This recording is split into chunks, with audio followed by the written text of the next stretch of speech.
แดงเดี๋ยวเล็กชายจะไปเล่นแล้วนะครับดูได้ใหญ่นะครับว่าจะตัวเล็กพุทธากับสองพักสอง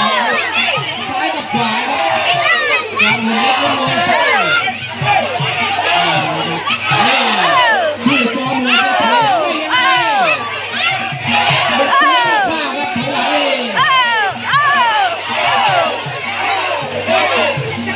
ไปตู้ดูดได้